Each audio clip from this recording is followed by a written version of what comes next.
Mr. Speaker, I thank you for this prestigious opportunity.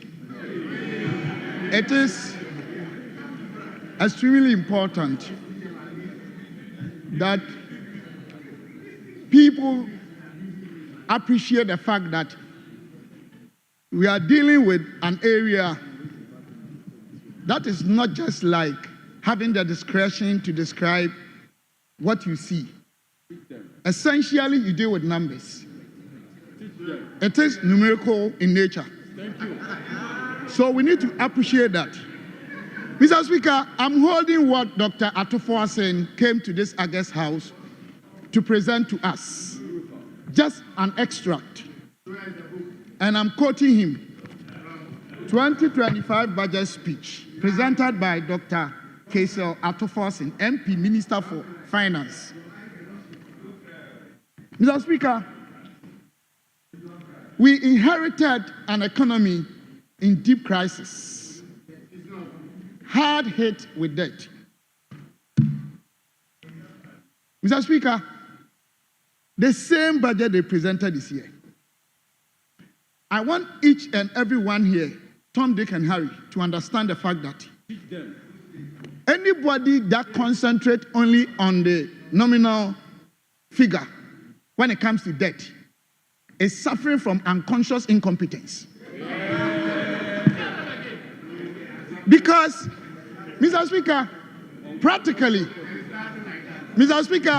practically, you can pick a very rich man such as Kwame Despite, as we all know, whose debt runs into billions of dollars.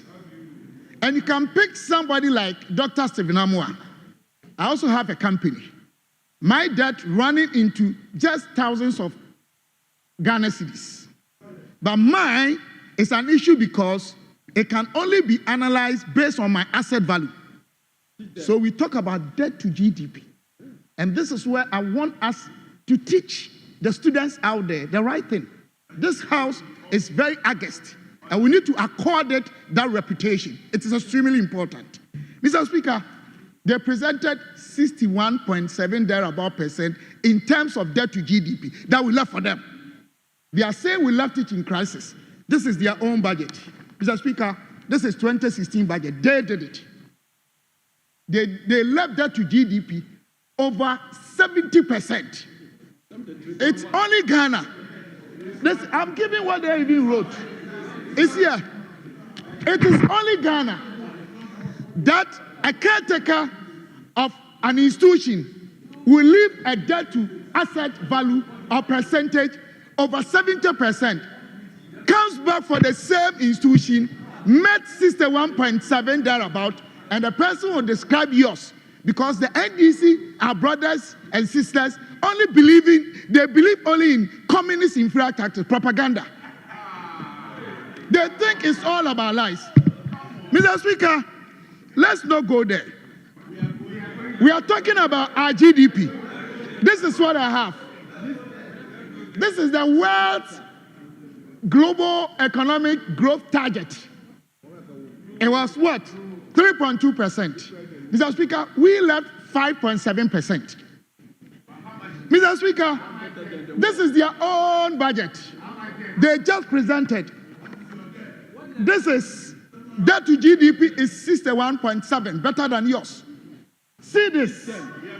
This is the most recent budget they left. Mr. Speaker, just look at a few of the relevant items.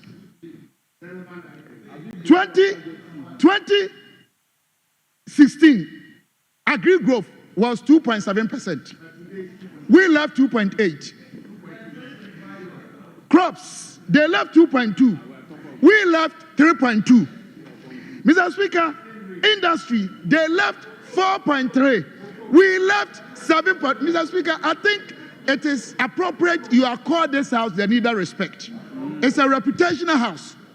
Your constituents are watching you. So can you allow me to speak? Mr. Speaker, when it comes to mining and quarrying, they left negative 0.2. We left 9.4. When it comes to electricity, they left negative 5.8, we left 2.0. When it comes to construction, they left 8.4, we left 9.6. Mr. Speaker, then you come to services. They left 2.8, we left 5.9. Then you come to trade, repair of vehicles, household goods, negative 0.4, we left 3.6. You are telling us, oh, this is from the NDC. This is NDC's own data. It's not from MPP. You brought it. So if it's not correct, tell me.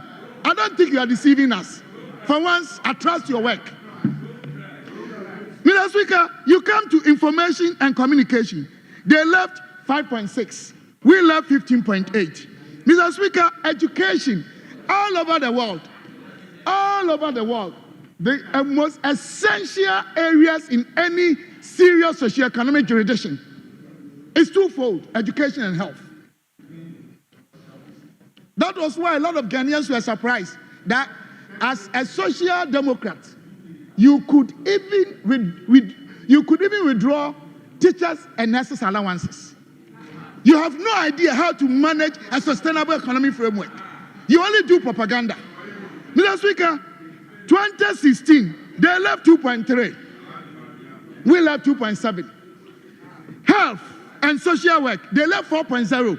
We left 4.4. Then you come to the House, you wrote that we left economy that is in crisis. Thanks be to God, talking about the economy, as I said, it's not describing what you see. Mr. Speaker, then let's talk about serious issues here. COGM against education and other aspects. In fact, the monies they are actually taken to Office of Government Machinery. Mr. Speaker, in terms of percentage increase, it is 728.22%. It has never happened in the history of this country before.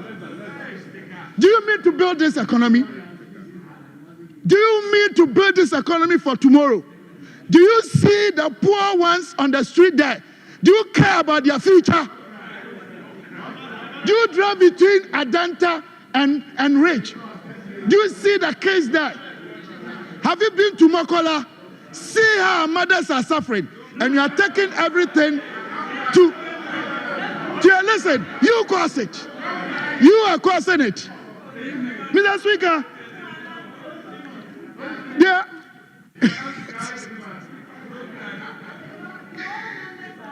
Mr. Speaker, then we want to come to taxes. This is of great importance to me. It looks as if politics is driving all of us to the extent that we don't even care about our fiscal policies or frameworks. The NDC guys, my brothers and sisters, make arbitrary decisions in managing our fiscal space. So they say anything, they quote anything, they decide, they've forgotten that managing tax policies are calibrated in nature. You look at the relationship between the elementary or the fundamental or definitional elements of your fiscal space, then you decide to increase taxes, reduce, or even maintain what you have. I don't think they do any serious econometrics or mathematics. They just wake up and they say, we are increasing this, we are increasing that. There is nowhere in this world that you just wake up one day and say you want to increase taxes and you do. No. Check 2017, under His Excellency, Nana Addo Dankwa Akufo-Addo, the man that you guys will remember one day.